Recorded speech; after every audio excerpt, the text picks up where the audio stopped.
Krakatoa is one of the most dangerous volcanoes the world has ever seen. When it exploded apart in 1883, the blast was heard over nearly 10% of the Earth's surface. It was a worldwide clarion call announcing the awesome power of volcanoes. The site of this monstrous eruption lies between the Indonesian islands of Java and Sumatra, in a channel known as the Sunda Straits.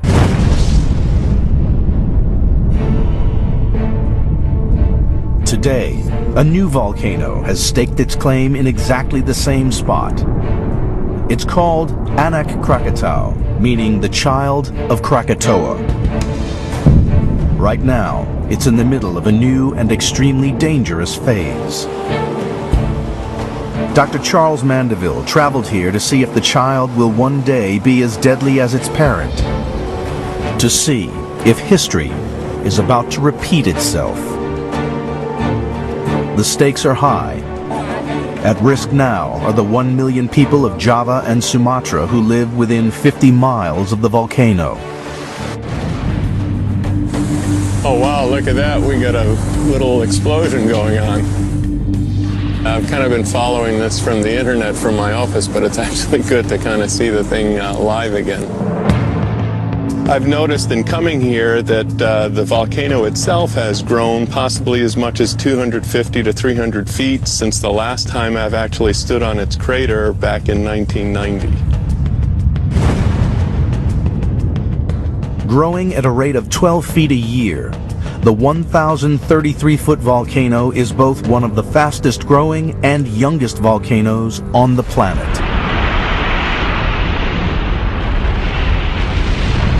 This remarkable footage shows its explosive birth in June 1927, when it first broke through the seafloor and erupted out of the water. Its rapid growth is clear evidence that this new volcano is extremely active. But will it be as deadly as its parent?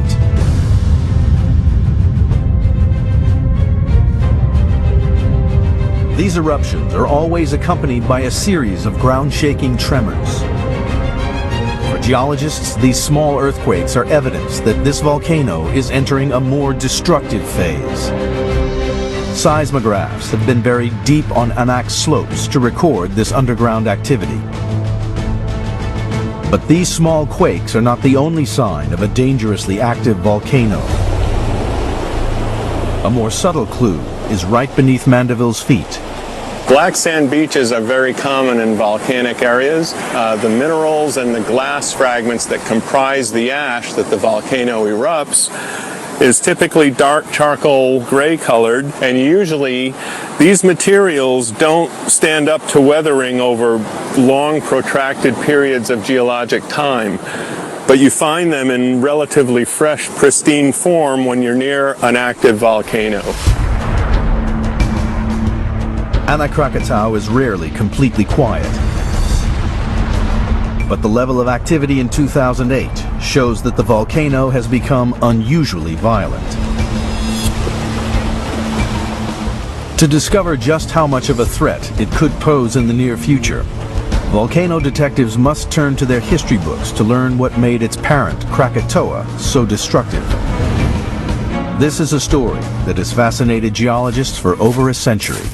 What got me switched onto volcanology was the 1883 eruption.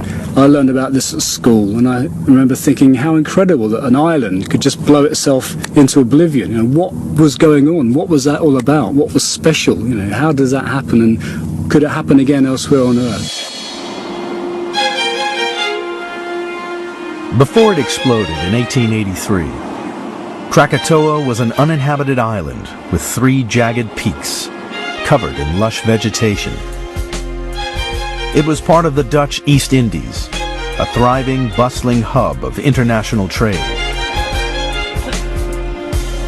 Indonesia's wealth of minerals and spices attracted many Western traders, journalists, and geologists. Their reports provide first-hand accounts of what happened before and during Krakatoa's deadly and shocking eruption. There had been no hint of volcanic activity in anyone's memory. No one had a clue that Krakatoa was about to blow.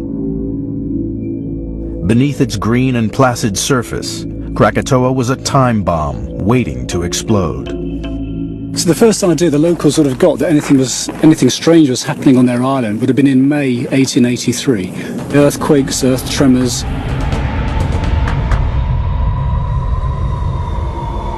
These tremors reached as far as the capital, Batavia, more than 100 miles away.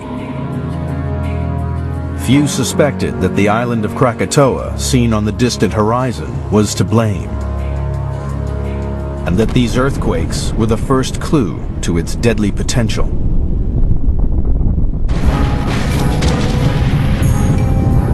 Then, on May 20th, 1883, Krakatoa announced that it was no mere island. One of Krakatoa's 3 peaks exploded with extreme force, shooting a plume of ash hundreds of feet into the air. But after these initial fireworks, the activity appeared to cease. The local population breathed a sigh of relief. Thinking it safe, the governor of the Dutch East Indies sent a research party of geologists to the island in late May, where they observed the scorched landscape and smoking crater with amazement. Their meticulous report gives modern-day geologists the first clue as to what lay behind Krakatoa's immense power. A key discovery was a layer of pumice 1 foot deep that covered the island's shores.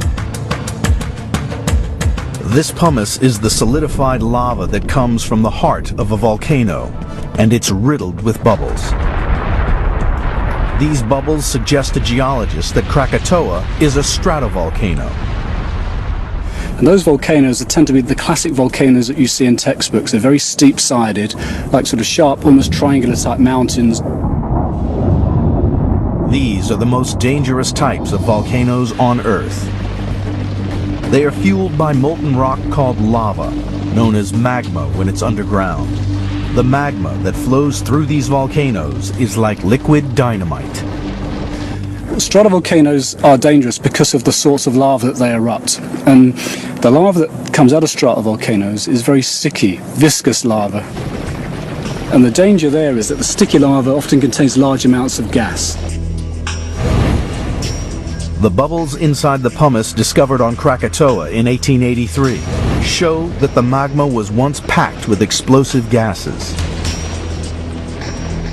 Because the magma was so sticky, a term describing its thickness and resistance to flow, the gas could not easily escape.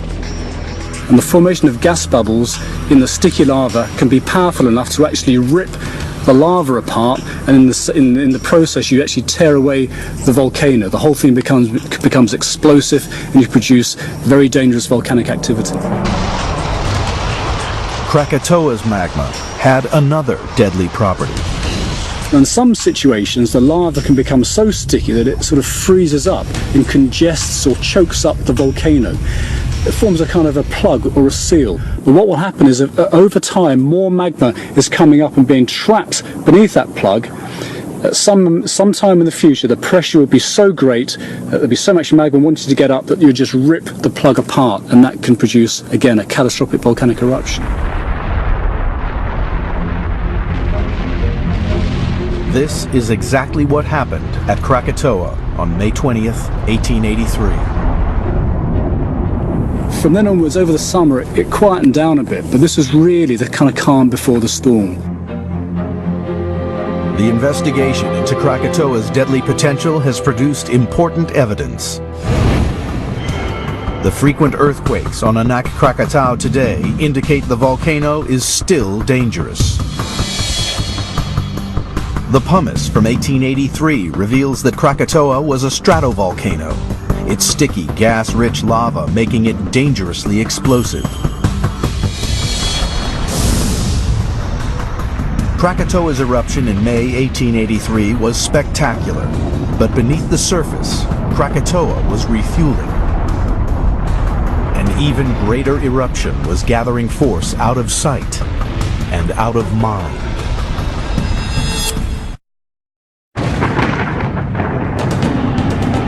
Anak Krakatau is one of the fastest-growing volcanoes in the world.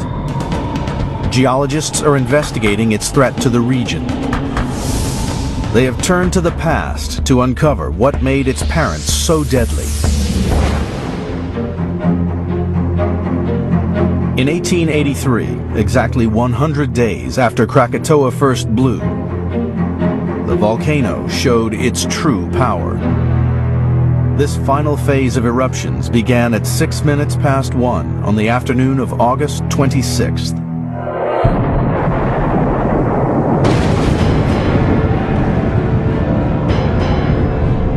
All three volcanic peaks erupted simultaneously, hurling dense clouds of ash and smoke an astonishing 17 miles into the sky.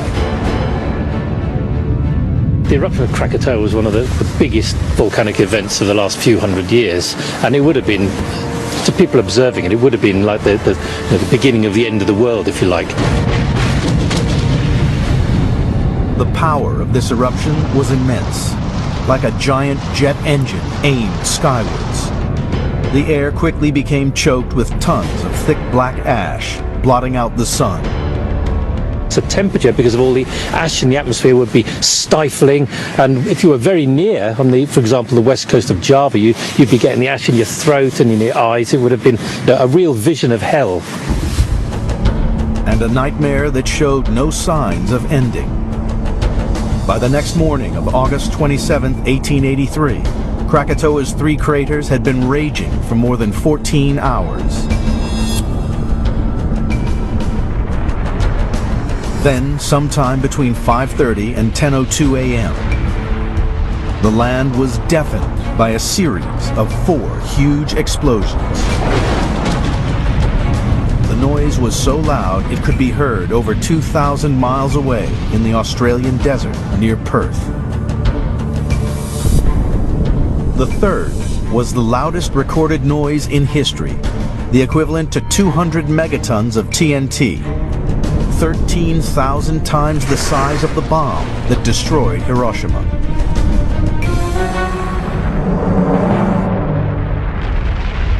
What created this awesome explosion? The hunt for answers takes geologist Charles Mandeville to the jagged island of Krakatoa.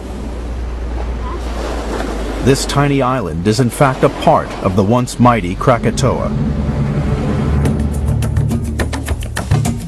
The record of what the volcano did from May 20th to August 26th to 27th is here, represented on the islands by the layered deposits that we see preserved in the jungle.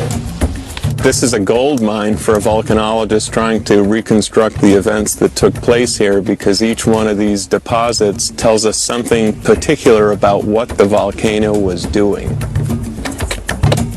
This pumice was thrown out of the heart of the volcano in 1883. Mandeville believes that it holds the key to understanding the forces that destroyed Krakatoa. What I have in my hand is a mixed pumice or streaked pumice, and what it represents is that we had 2 magmas mingling in the conduit of the 1883 eruption of Krakatoa. The stripes are proof of the 2 types of magma inside Krakatoa. The lighter band represents the cooler, gas-rich magma that was present during the earlier eruption in May. This eruption only partially emptied the magma chamber.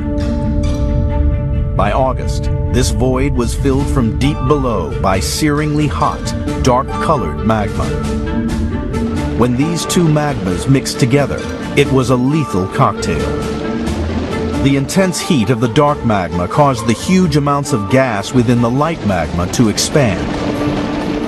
The magma chamber that was holding this mixed bag became overpressurized to the point where it exceeded the rock strength of the roof rocks above it. And when that happens, you can get really rapid ascent of magma to the surface.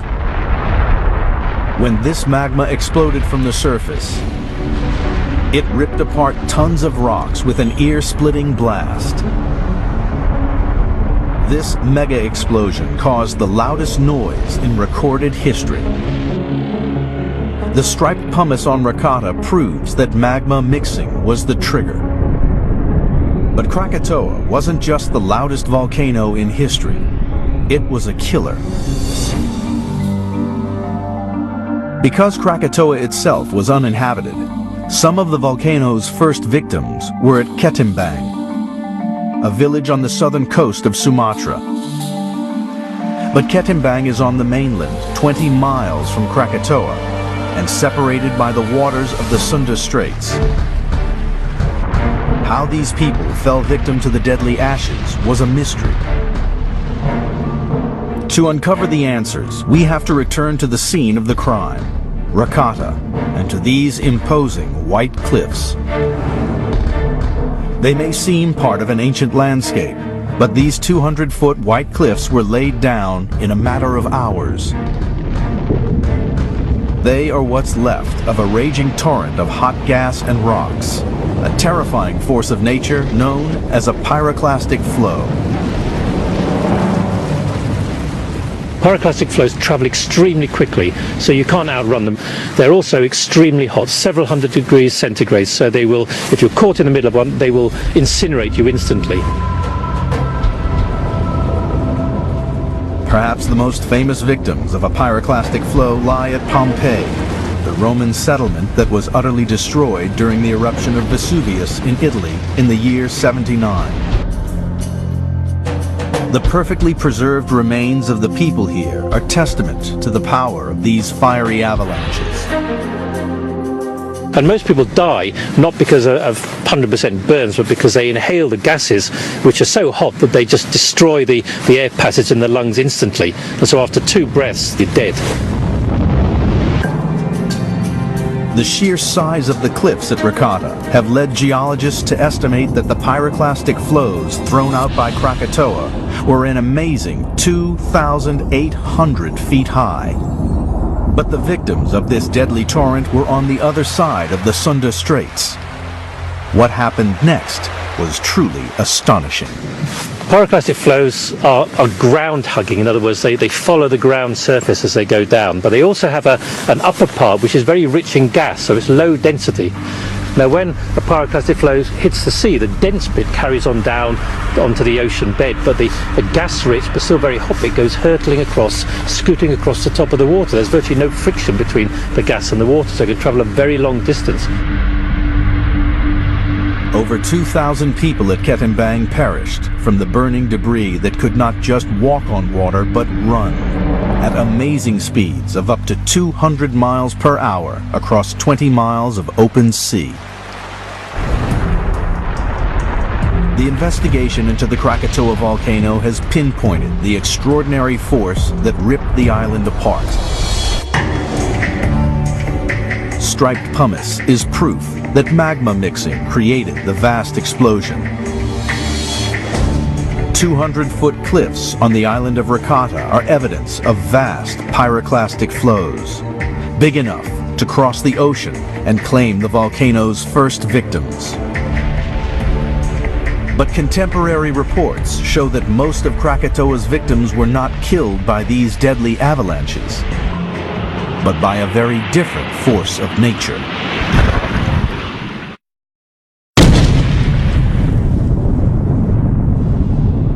August 1883, Krakatoa's second and most deadly eruption. More than 2,000 people were killed by searingly hot pyroclastic flows. But there was worse to come. These gigantic boulders are on the shore of Anyer in Java, 22 miles away from Krakatoa. They are a crucial clue to what the volcano did here, and a stark reminder of what could one day happen again. They are made of coral, which can only grow underwater. So some immense force unleashed by Krakatoa must have put them here. These shattered bricks are another piece of the same puzzle. They are all that remain of a lighthouse that once was one of the sturdiest buildings on the Java coastline, but no match for Krakatoa. I'm standing at the top of the new lighthouse in Anier, 120 feet above sea level, built 2 years after the eruption of Krakatoa in 1883. The old lighthouse down there is nothing but a trace of bricks because it was wiped out by a large tsunami. Eyewitness accounts detail the exact height of this terrifying wave. Difficult though it might be to comprehend, the momentum of that wave would have taken the water up to the level that I'm now standing. Krakatoa's death throes had triggered a massive wall of water that now raced towards the shore at Anier. I don't think anyone living along the shores of Western Java or Southern Sumatra would have known about the tsunami that they were about to face, and certainly nobody would have been able to survive those sorts of wave heights. The power of the wave can be seen in this 600-ton block of coral that was ripped from the seabed and smashed the lighthouse to pieces. Still here today, it provides some of the clearest evidence of the immense power of Krakatoa's 1883 eruption. The same wave that shifted this boulder also destroyed houses, villages, and transport, leaving nothing but twisted wreckage behind. The mighty wave even picked up and stranded a Dutch steamer, the Beru, 2 miles inland.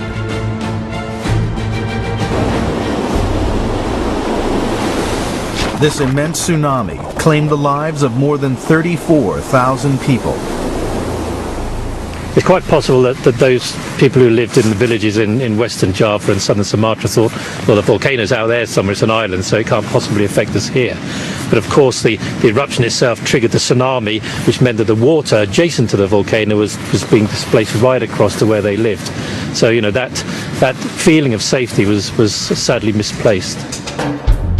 For modern-day investigators, the puzzle was how fire and water had combined to wipe out an entire region. The evidence came from the shattered remains of the volcano itself, Krakatoa Island, part of one of Krakatoa's 3 original peaks. Its sheer vertical cliff face tells volcano detectives about Krakatoa's final moments. When you have a very large volcanic eruption, you evacuate a lot of magma. It leaves behind effectively a hole, so quite often the crust just collapses down into that hole, and that leaves behind what we call a caldera. Krakatoa had ejected such vast amounts of burning magma and rock, it could no longer support itself. Drain away the water, and we can see how it collapsed, creating an immense caldera. So this cliff behind me marks the edge of the 1883 caldera. Under the boat, this water depth is about 40 times as deep as most of the area around us. The scale of this collapse is pretty big. It formed a caldera that's about 3 miles in the north-south direction by about 5 miles in the east-west direction. This immense collapse has only occurred once in recorded human history. The combined weight and power of Krakatoa's awesome pyroclastic flows and this huge collapse was more than enough to trigger the tsunami. The riddle of just what had caused Krakatoa's tremendous tsunamis had finally been solved. When the smoke had cleared and the waters receded from the most devastating eruption in recorded history, the island of Krakatoa had vanished. In total, Krakatoa had killed 36,417 men, women, and children. It was, without doubt, one of the most dangerous volcanoes in history. But while investigating the 1883 eruption, scientists discovered ancient lava flows hidden in the jungle and on the seabed. This deadly volcano had struck before. But when scientists dated the lava flows, they hit a problem. Radiocarbon dating was only able to place the eruption to between the 1st and 13th centuries, a spread of 1,200 years. Scientists needed more information in order to try and shed light on a new Krakatoa threat and help the hundreds of thousands of people living in the area.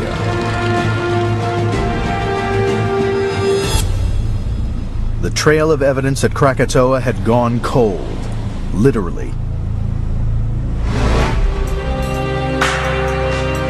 Because thousands of miles away from the sweltering heat of Indonesia, in the frozen wastes of the Antarctic, scientists recently discovered a critical clue to Krakatoa's explosive past. Well, ice cores are cylinders of ice that we drill from the ice caps in Greenland and Antarctica. If you look at things like volcanoes, any material coming from surrounding oceans make its way to Antarctica where we can detect it in the ice. You might imagine that we see the dust and the ash from a volcano, but in fact very little of that from the big Indonesian type volcanoes ever makes it to Antarctica. So what we do see is sulfuric acid. Big volcanoes spew out a lot of sulfur dioxide into the atmosphere, which is oxidized into the sulfuric acid, which we then measure in the ice. The sulfuric acid cannot be seen in the ice cores with the naked eye, but can only be detected back at the British Antarctic Survey's lab, where the cores are kept at a continuous minus 13 degrees Fahrenheit. So this is a piece of core from Antarctica. This is a piece from James Ross Island. It's about 10,000 years old, this ice. What we're doing now is measuring the volcanic signals. And what we see is very, very distinct, clear electrical pulses that come from the sulfuric acid from the volcanoes. So very quickly we can see all the volcano signals throughout the whole core. One of the strongest signals found in the ice cores is from the 1883 eruption of Krakatoa. What we can see from the 1883 eruption, we can't see the ash, but we can see a very large peak in sulfuric acid. In fact, it's one of the biggest peaks we've got in the last 1,000 years. It's such a big peak, in fact, that we use it to date the ice cores because it's like a reference horizon that we can see there. Each ice core is like a diary of the Earth's climate. Each layer of ice represents 1 year. In the same way that we can count tree rings, scientists can count back each layer of ice to determine the exact date of any eruption.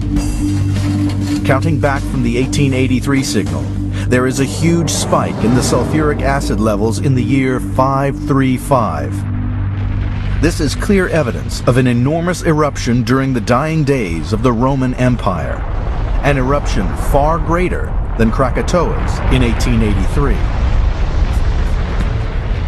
We are now beginning to come to the conclusion that yes, there was a large volcanic eruption in 535. In fact, it looks one of the biggest ones on the record in terms of how much sulfuric acid it put into the atmosphere. The ice cores tell us a lot about this mystery volcano. Its eruption was so enormous that its impact was global. Its date falls exactly in the middle of the time span of the lava flows around Krakatoa. Could it be Krakatoa? The clues seem to fit. If they are the same eruption, this is evidence that Krakatoa has a far more deadly past. And potentially a far more deadly future. Can we tell whether it's come from Krakatoa? And that's more difficult.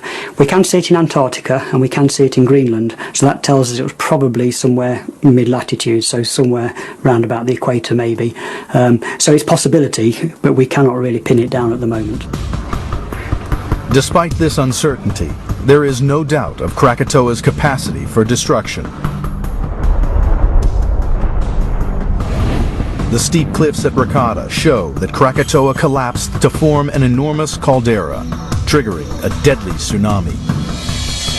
And yet ice cores from Antarctica suggest that Krakatoa may have exploded before, with even more force than 1883. To discover what originally created not only 1883 Krakatoa, but also the current Anak Krakatau, scientists will have to travel even further back in time, some 2 million years.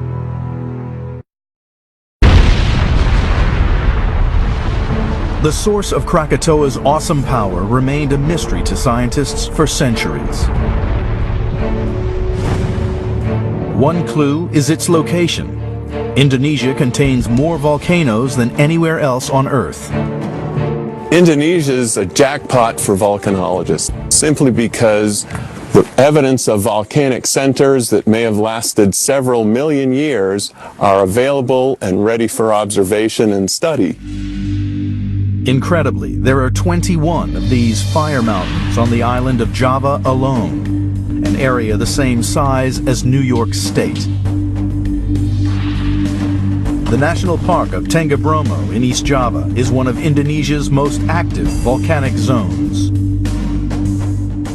To view a landscape like this is actually humbling because it tells us that there are forces at work that far exceed anything that mankind can construct. But why there should be so many volcanoes in such a small area, no one could explain. A key discovery was that Indonesia lies adjacent to the notorious Ring of Fire, a chain of volcanoes stretching around the entire Pacific Ocean.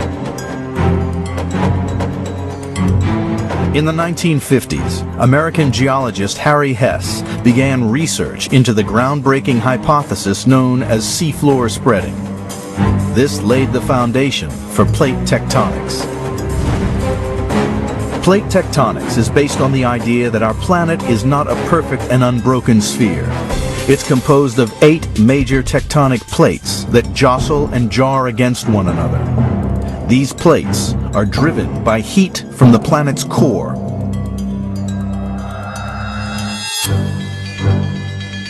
Here in Indonesia, the plates collide faster than almost anywhere else on Earth. The volcanoes here are created when the heavier oceanic plate is pushed under the lighter continental rock. This is subduction.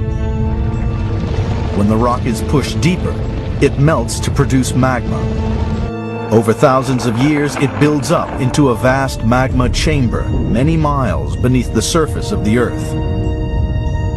Eventually, the pressure of the extra magma becomes too great for the Earth's crust. The magma forces its way up to the surface in a storm of hot ash and boiling lava. A volcano is born. In the case of Indonesia, this is a nation constructed almost entirely from volcanoes.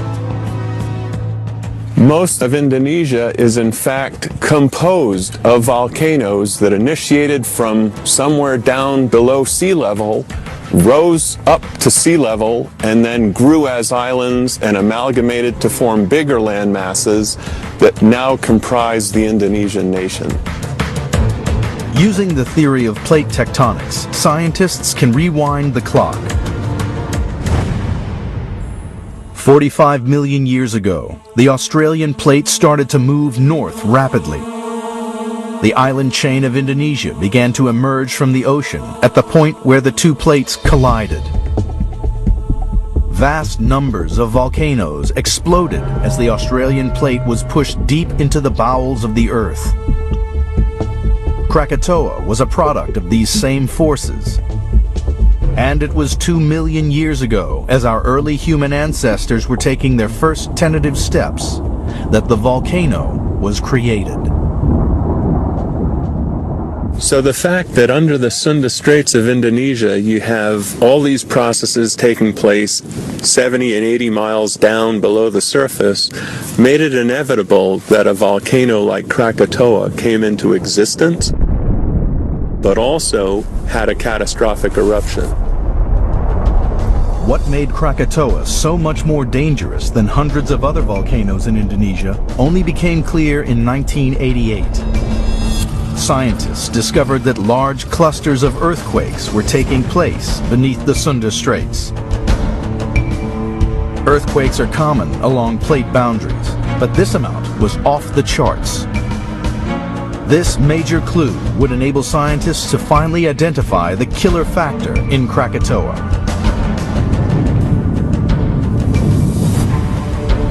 Beneath Krakatoa, in the middle of the Sunda Straits, the subduction zone contains a kink. This twists and rips the Earth's crust and provides even more material to fuel Krakatoa's hungry magma chamber. Where you have those kinks, Two things could happen. Firstly, there might be a greater chance of earthquakes because the kink itself actually starts to tear or rip. And secondly, where the kink is might generate more melting. And it's the melting that takes place in the mantle that ultimately leads to the lavas that erupted from the volcanoes at the surface. Finally, the origins of Krakatoa had been revealed. Hundreds of volcanoes in Indonesia show that the country lies on a volatile plate boundary. Unusually high numbers of quakes show that Krakatoa lies on a deadly kink within this zone. But can scientists now use this knowledge to predict Krakatoa's future? A prediction that is today more important than ever, because the volcano is back, and it's getting bigger every day.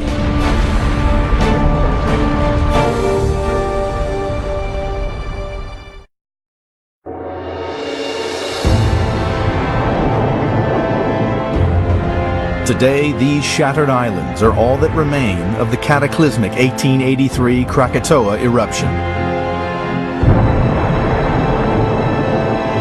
But a deeper understanding of this event is now more important than ever, because out in the straits, a new threat is growing. Krakatoa is back, in the form of Anak Krakatau, Indonesian for Child of Krakatoa. And that child is now an angry teenager. Like a phoenix from the ashes, Anak Krakatau is growing directly over the site of the original Krakatoa volcano, leading scientists to conclude it's being fed by the same magma chamber deep beneath the Sunda Straits. This deadly heritage means that Anak could potentially be one of the most dangerous volcanoes on Earth.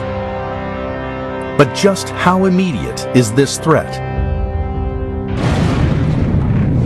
Since its explosive beginnings in 1927, Anak has erupted frequently and violently. As one of the fastest growing volcanoes on the planet, this 1,033-foot-high mountain bears watching. Predicting exactly when another major eruption will happen is difficult, but there are clues. Underground tremors are a sure sign that the magma deep within the volcano is starting to move. We have seismometers stationed on the volcano that tell us when rocks are breaking not just at the vent, but in the subsurface, heralding the arrival of new fresh magma into the edifice, into the cone. These details are transmitted via radio signals to the monitoring station on the mainland, which is operated 24 hours a day. They have a simple scale to measure the threat, running from 1 to 5.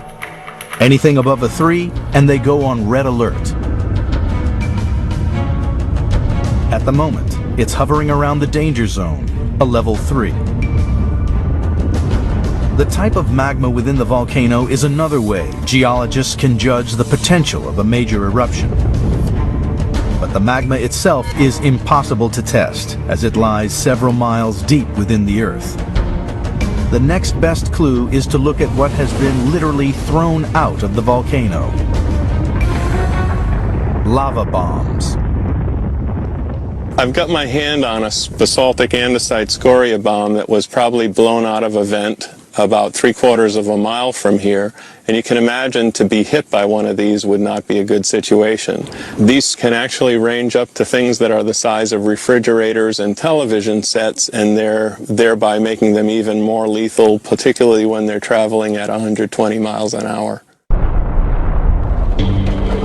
Mandeville analyzes these rocks made up of basaltic andesite, which will give him a clue to the makeup of the magma deep underground.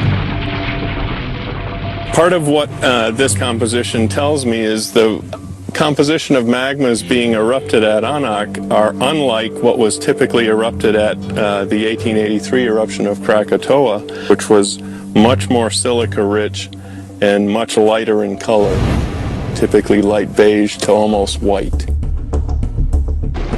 The more silica in the magma, the more viscous or sticky it is. And that's what contributed to Krakatoa's explosive eruption in 1883. The explosive gases were trapped in the magma, and pressure had been building up over time. Fortunately, the dark color of the lava bombs from Anak Krakatau are evidence that the magma is low in silica. And the explosive gases have yet to reach critical 1883 levels. But this is not a permanent state. Over the years, a magma like this can, in fact, evolve into something that was that explosive. As Anak Krakatau grows, the magma will certainly become thicker and stickier. As in its parent, once the magma gets too sticky, the vent could become blocked. The silence could signal disaster. It means that pressure could be building up inside. Too much pressure, and Indonesia could suffer another cataclysmic explosion.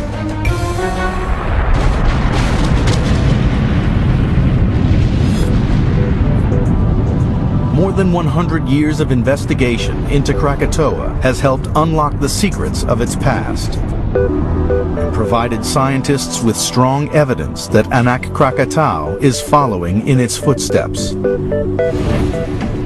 The pumice from 1883 suggests that Krakatoa was a deadly stratovolcano.